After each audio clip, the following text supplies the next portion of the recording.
So we finally got a bunch of new exclusive gameplay and information for Assassin's Creed Shadows. From long flowing robes returning, new Yasuke outfits, an in-depth look at afflictions and perks, a new ally in action, and a lot more. Now all of this comes from a series of 3 articles Ubisoft is releasing ahead of the game's launch. The first one focused on PC technical specs, which wasn't that interesting enough to cover in a full video, so I thought I would leave that one out. But the next 2 are the ones worth showing, which are full of exciting details. This video will dive into progression, revealing plenty of new gameplay and information, some of which you might already know about, but now expanded on with even more depth. I'm not just going to read off the article as it's not engaging enough for a video. The article is very insightful, so I will leave a link to it down below. What I want to do though is go over my take on the article while also showing the new gameplay and information. So as always, if you do enjoy this video, be sure to hit that subscribe button. And with all of that said, let's get right into it. Now first off, I want to touch on how you actually progress in this game. One of the main reveals is how progression is split into 2 main aspects, mastery and knowledge. You may have seen this in a lot of the preview videos by many different creators out there. Since we'll be playing as 2 distinct characters, Naoe a shinobi assassin and Yasuke a samurai, they're both designed with 2 different upgrade paths that reflect their different fighting styles. Mastery points are skill points with a different name. For example, in this new clip, we can see Naoe attempt a double assassination, and of course it does not work, simply because she does not have the skill unlocked. However, once it is unlocked by acquiring the double assassinate ability, which lets her use her Tanto blade as the second blade, she is now able to double assassinate. And you can earn these mastery points by completing quests, side activities, and taking down high level enemies like the Samurai Daisho, who are only found in castles. Another clip I want to show you is this gorgeous looking one. Now first of all, before I play the clip, take a look at Naoe's outfit. That right there is the first time we've seen long flowing traditional robes on our characters since probably Syndicate. I would have said Origins, but I don't really class Bayek's outfit as long flowing robes. If anything, Naoe here kind of reminds me a lot of Arno Dorian from behind. So yeah, this clip is where Naoe shows off the Shadow Piercer ability, which is where Naoe throws her Tanto blade and then dashes forward to stab the enemy, dealing 40% ability damage with each successive strike, and also applying the debuff Vulnerable. This clip is actually the first time we've seen actual proper raw gameplay during the winter season, and it looks pretty good to be fair. Oh, and one last thing about abilities in this article is that they mention some of these abilities are not unlocked through normal progression, which kind of caught me off guard. What they are basically implying is that certain abilities can only be obtained through unique challenges. An example that they mentioned in this article was defeating a mysterious group of shinobi will unlock the final assassination upgrade. This approach reminds me a bit of Odyssey's hidden ability upgrades, but it seems even more fleshed out here. Now a nice feature that they've added is that mastery points can be reset at any time, letting you experiment with different builds instead of just, being locked into one path. Now that to me is a great addition, especially if you're somebody who likes to switch up your approach mid-game.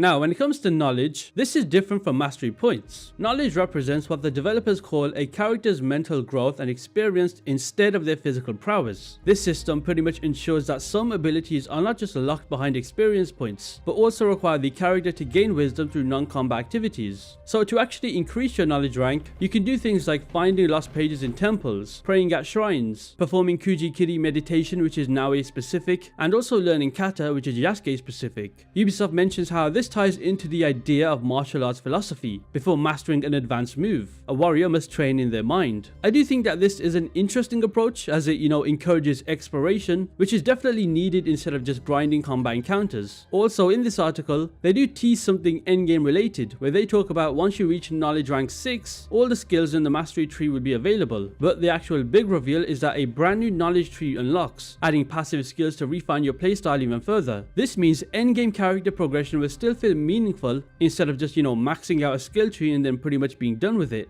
Now a major section of the article covers gear and equipment, which play a big role in Shadows, but I'm pretty sure by now we are all familiar with this, especially if you've seen many other videos. So to make this part kind of short, I'll cover some parts briefly. You can equip up to 2 weapons at once for both characters, including ranged weapons for Yasuke, alongside armor, headgear and accessories. Each piece of gear has a level, so keeping your gear upgraded matters. There is also a quality rating. Now there are 5 quality stats: common, which is the lowest and most basic; uncommon, which is slightly improved upon from common uncommon, rare, which is stronger and offers the ability to engrave a second perk at your hideout, epic, which is purple tiered, and this rarity lets you have one of the core stats boosted. And they even mentioned in this article that if you are lucky, you can find an epic item that actually has stronger elements than a legendary one, which is of course the highest rarity. And that type of gear contains handpicked stats, a gameplay oriented perk, and also an engraving slot. Also, can we just take a moment and appreciate the look of some of these outfits? I mean, this one right here named Samurai Daimyo armor of legend just oozes aura. This actually might be my favorite one from what we've seen so far. There's also one named Warden armor, which reminds me so much of El Tiburon's armor from Assassin's Creed Black Flag. This one, which is called Extravagant Kabukimono outfit, again is great. You can genuinely tell that the legendary rarity outfits were designed with a lot of care, and kudos to them in that regard. Personally, I don't think I'm gonna wear any samurai armor because it looks too bulky in my opinion. I like the more laid-back garment style of clothing. Also, interestingly, Ubisoft confirmed that gear will be largely randomized, with lootable chests and enemy drops. However, legendary weapons and armor are placed in specific locations, often locked behind castle targets or special challenges. They also surprisingly listened to feedback from preview events and have now added Yasuke and Naoe icons on items looted in the world, so it'll be easier for you to distinguish which gear can be obtained for either character, which is a positive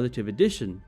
A new addition added into progression is visual customization, and this one comes in the form of a transmog system, which allows you to apply the visual appearance of one item to another while keeping its stats. This feature is unlocked by building the forge in your hideout and can actually be accessed directly from the inventory menu without needing to spend in-game currency. What I definitely can appreciate is how they've taken the transmog system a step further, especially with weapon customization, allowing you to mix and match parts of different weapons. For example, you can equip the blade of one katana with the guard and handle of another, creating a truly unique kind of aesthetic. And once you customize a gear or a weapon set, you can actually display it inside the gallery inside your hideout. This also unlocks loadouts, making it easy to switch between different equipment configurations based on your preferred playstyle. Now let's go over perks, which is something that hasn't really been discussed much in videos or shown much, but with this article it does go pretty in depth with the perk system, so do kinda pay attention here. Now perks in this game will let you modify, upgrade or specialize your equipment in a variety of ways. They mentioned that there are hundreds of perks that can be found throughout the game by looting enemies, completing missions, and by purchasing them from merchants. Some can also be unlocked by constructing the forge in the hideout. Completing specific challenges unlocks unique perks. For example, successfully executing a set number of air assassinations grants a perk that allows you to remove an additional health segment when performing them. Perks can either boost base stats, influence afflictions, which is something I'll talk about very soon, or encourage different playstyles. For example, in this video, we can clearly see Naoe attempting an assassination on an enemy with yellow text, meaning she cannot kill him from the assassination but is able to damage him. However, you can do something like changing a piece of gear to one where it has a perk that lets you deal more damage whilst assassinating, and as you can see, once equipped, it will now kill the enemy. They mentioned that legendary perks are the rarest and can modify core game mechanics, making them extremely valuable. Now, I want to show you something pretty interesting, and that is Yasuke can do stealth if you actually know what you're doing. For example, in this clip, all you need is a bow, lightweight armor, and just be stealthy. The fact that Yasuke can be prone does help a lot with stealth. I personally would have liked to see him have more tools like smoke bombs or distraction tools. It is a bit odd that he's just relegated to a bow, but stealth does seem very much viable with Yasuke. It's just a lot more hard to pull off. Also, take a look at this. It appears that we finally got a look at a new ally in action. I'm not sure who she could be, but her ability seems like it causes a sleep affliction to enemies, which is pretty handy for stealth, especially for someone like Yasuke, given that he does not have any reliable tools. But it also could be a different affliction, I'm not too sure. And speaking of afflictions, let's talk about them. Afflictions can add debuffs to enemies and work as an alternative to traditional damage buffs. Now, there are 4 main afflictions in the game. The first one is Bleed, which triggers massive additional damage upon build-up. Poison, which deals damage over time and can cause enemies to vomit, creating distractions, so that's pretty different. There's Daze, which temporarily stuns enemies, making them less effective in combat, which is actually the clip that you're watching right now, because the enemy that Yasuke is fighting looks pretty stupid, which is pretty much the entire point of Daze. And the last one is Knockout, which leaves enemies unconscious for a period of time, which is perfect for a non-lethal playthrough.